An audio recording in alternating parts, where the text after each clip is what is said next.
Today we're going to grow art. I'm going to start with the seed of an idea, and then I'm going to go through a couple steps, and hopefully we'll end up with something quite beautiful when we're finished. I started with some graph paper, and the reason I'm using graph paper, I drew the character of a pig within a certain grid. Now, each one of these squares represents 6 inches, so I've got a line here at 6 inches, 6 inches, 6 inches, 6 inches, in terms of the scale of it, so my whole format is going to be 3.5 feet by 3.5 feet. So I drew my pig head in through there with the idea of doing a planting that will create the pig head. And so I'm thinking about different possibilities of what kind of seeds to use, and I used my gel crayons in order to start coming up with an idea of what it would look like if I used something like creeping thyme, chives, gold dust, and snow whites, something like that.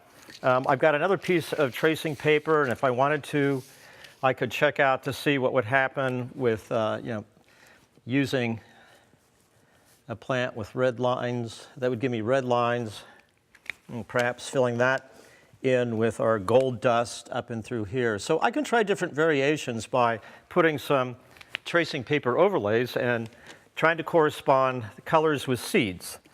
So this one was already successful, and so I thought we'd try doing another one and see what we can come up with. Now, I've got my seeds, and what I've done here, down here, I've taken my tape, and I marked 6-inch increments on all 4 sides. Then I took my string and I stretched it across on each one of those lines, so I've recreated the grid that I have on my master layout here. So these lines are represented by these lines, and then I used some flour to draw the pig. And so I'm looking at where that line crosses that point and so forth, and I have one line left to do right up and through here. So it starts here and goes to the middle of that square. And then you can see the way that it swoops down in that direction and comes to that midpoint right there. So I'm picking out key points to help me distribute the flour as if I was drawing a line. So now I'm done drawing, and I'm going to remove my grid.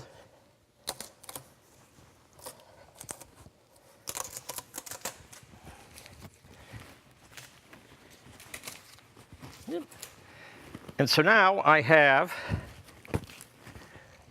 my pig, and I'm taking my drawing stick, and what I can do is start to make the little troughs that'll correspond with the seeds that I'm going to plant. In this case, I'm going to use chives, because they'll grow up and be kind of a nice thick green line.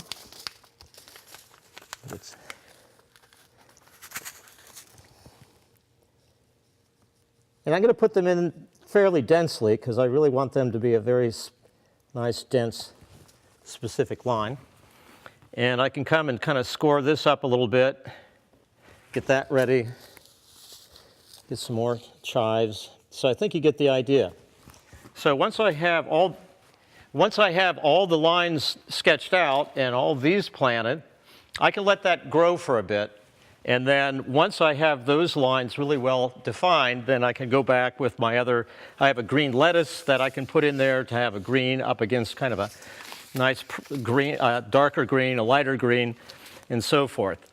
Now, you don't necessarily have to do something this complicated. You could just make some arrangements where you might have a center, a certain color, and then yellow. You can do something a little more simply and geometric. But if you feel a little bit more ambitious, then you can do a project like this. And so once I water it down, it doesn't make any difference what happens to the flour, because it'll just wash away, and then within a certain period of time, I'll start seeing where my green line is, and then I can go ahead and finish planting the rest of the seeds. So we're kind of starting with an idea. We're starting with an idea. We try different color combinations. And once we kind of decide what they are, we check for the seeds.